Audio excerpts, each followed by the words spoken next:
All right, we are back with Uncle Dana. It's been a long time. We are here for UFC 264. It's McGregor versus Poirier 3, the trilogy. It's July 8th as we're doing this. I just wanted to ask, coming off 4th of July, did you have a good 4th of July, or because you're putting this fight on, are you just like, it was hectic? No, man. Fourth of July is actually my favorite holiday. Yeah, Careful. yeah. Then I go up to my place in Maine every year.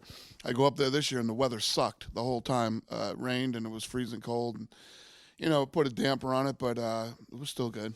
All right, weird question to start, but it was always a big debate around Barstool 4th of July time. What do you put on your hot dog? Just mustard. Just mustard. Would you judge someone for putting just ketchup on a hot dog? Yeah, I'm not a big ketchup guy. I do that. So that's a shame. It's normal, though. It's not like it's weird. True. Well, people say it is weird. They say it's childish. They say you should graduate past ketchup at some point.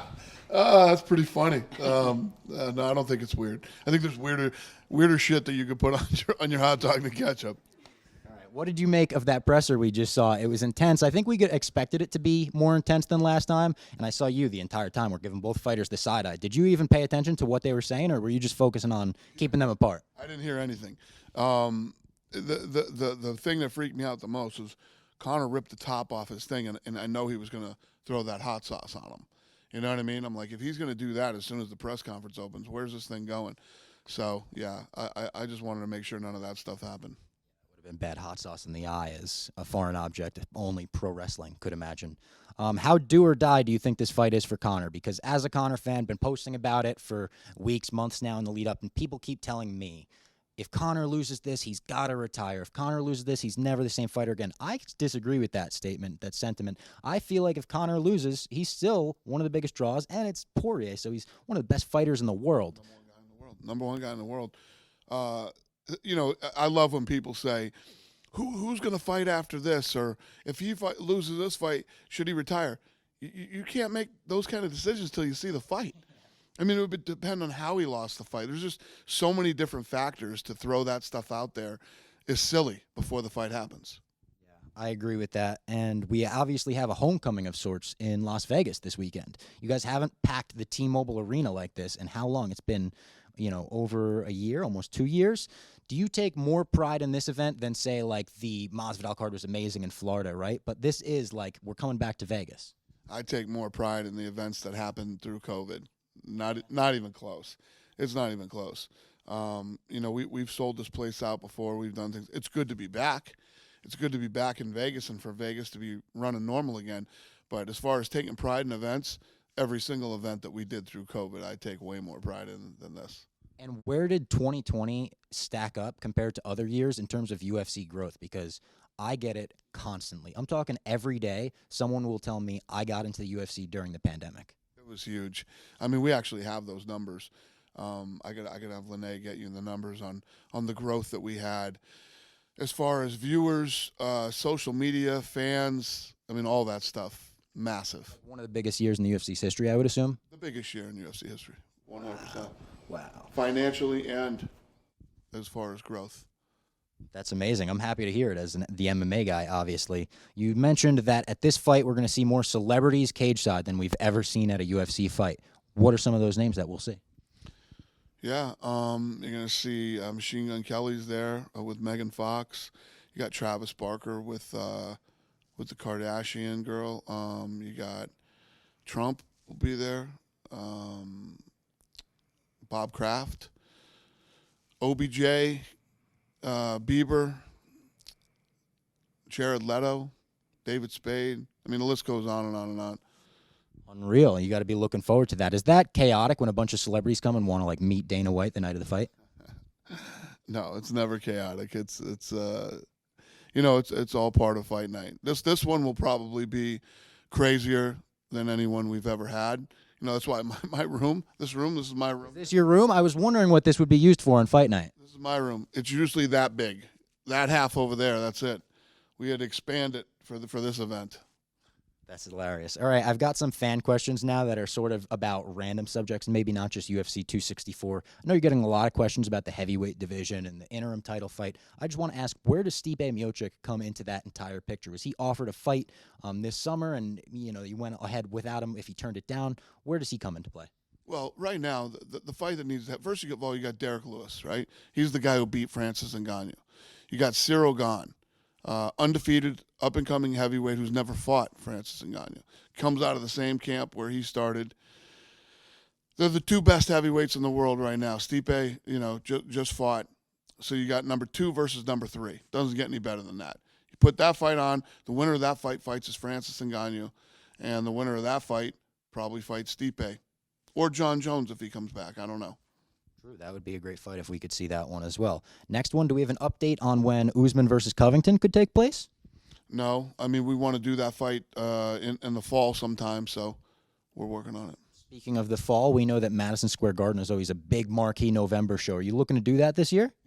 Yeah. If everything works out, we want to do MSG. There's a few problems.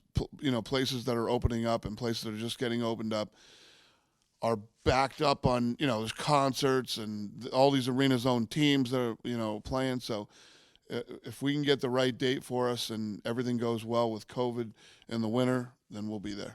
Have you been to a concert yet post-COVID? I haven't. I think the first concert I'm going to go to is Kid Rock. I talked to Kid Rock the other day, and he's doing a couple of special little shows. I'm going to fly out and go watch. Oh yeah, that'll be awesome. And you got Rage when they come back next summer, right?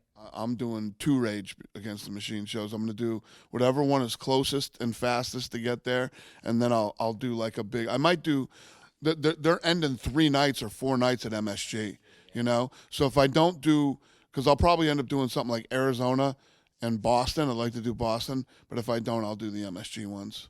Be incredible. I can't wait for their return.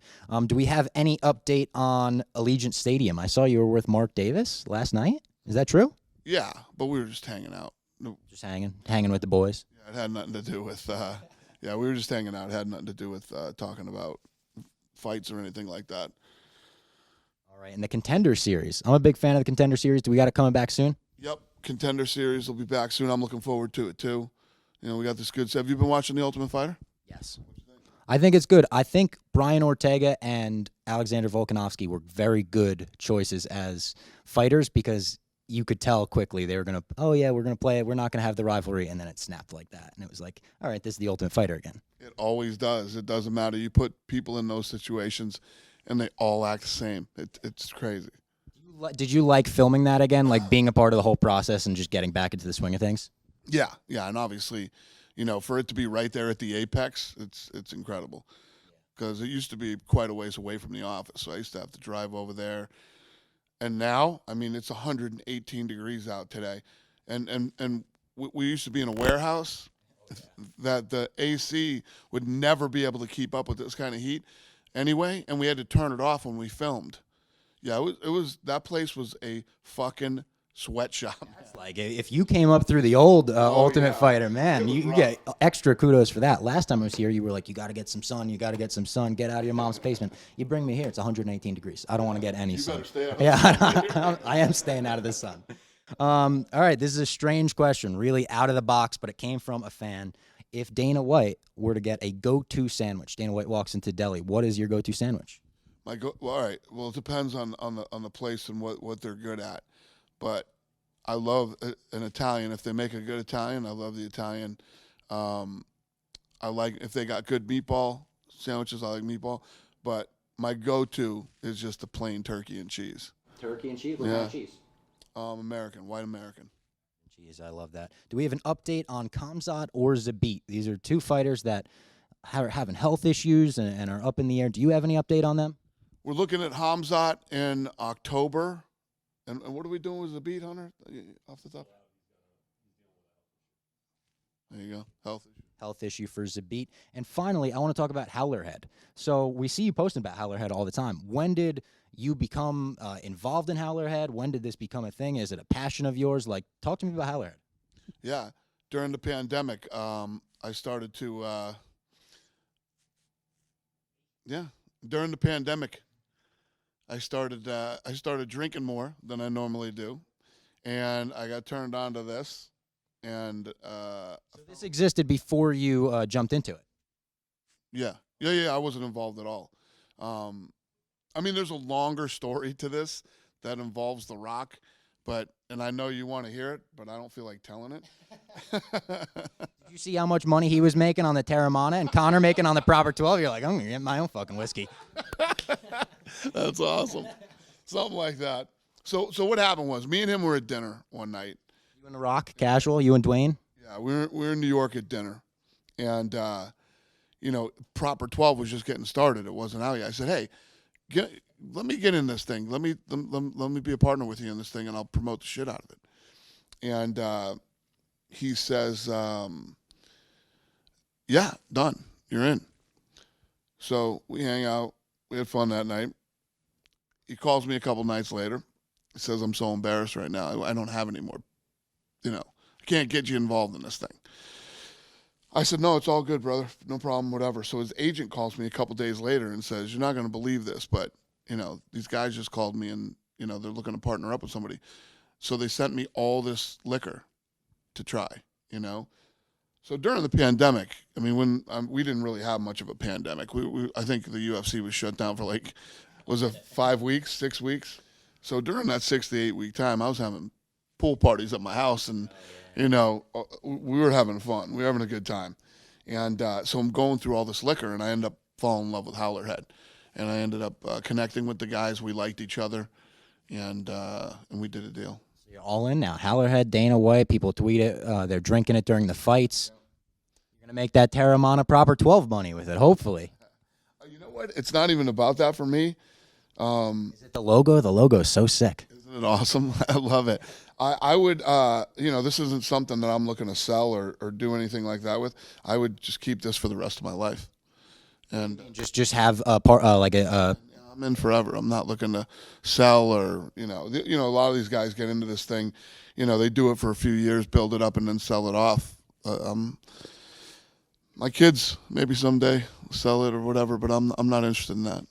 Unreal. I like being in the business. I love it. Dana White, thank you very much.